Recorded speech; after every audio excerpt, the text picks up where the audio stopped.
Turay, turay, turay!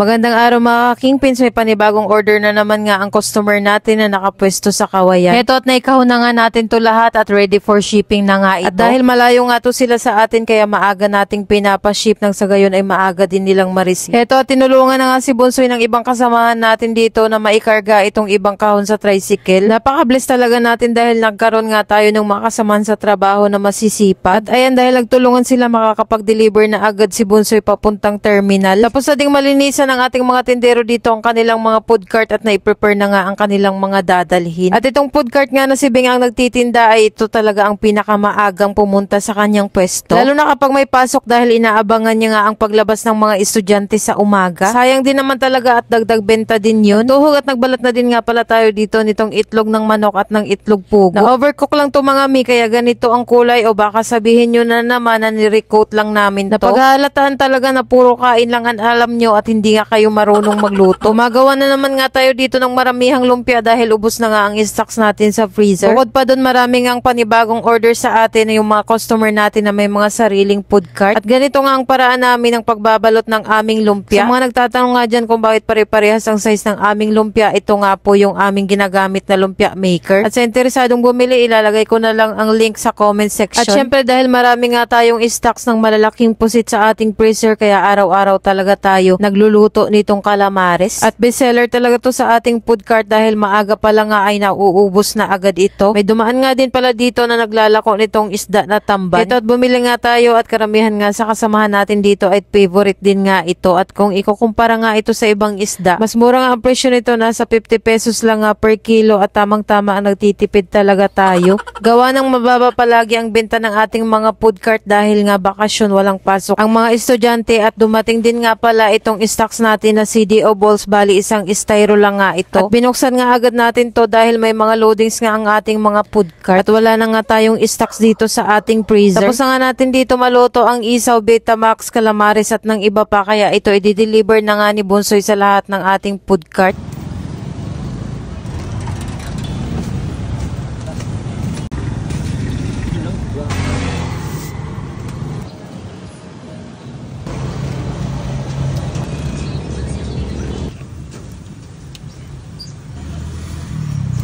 After mag-deliver sa food cart, dumaan din si Bunsoy dito sa LCC kasama yung anak ko para bumili nitong Bear Brand Sterilize. Ito ang ginagamit natin sa pagbabad sa ating pusit para malambot ang ating calamares. Bali, 1 dozen na nga ang pinabili natin dahil araw-araw din naman tayo nito gumagamit. May dumating din nga pala ngayon tayong parcel at ito nga yung isang parcel dito ay ito yung pulo barong ni Mr. na hinihintay niya. Ito nga yung susuotin niya sa pag-attend niya ng kasal dahil ninong nga siya doon. Long sleeve nga sana na barong yung pinapabili niya sa akin pero naisip ko na polo barong na lang nang sa gayon na hindi rin mainit. Dumating din nga pala ngayong araw si Papa galing bukid, may dala nga siyang mga mais at itong gabi. At dahil mahilig nga kami sa mais nila Mr. kaya ito niluto nga agad namin. Hindi nga nagkasya sa isang malaking kaldero itong dala ni Papang mais dahil napakarami kaya yung iba pinamigay na lang namin dito sa kasamahan sa trabaho. Kinagabihan nga habang pinapakasinisil ng mga anak ko itong corn dog at cheese ball, ito naman kami ni Mr. nag-aasikaso nitong paperwork. Yun lang muna for today's video. Salamat sa panonood. Follow for more!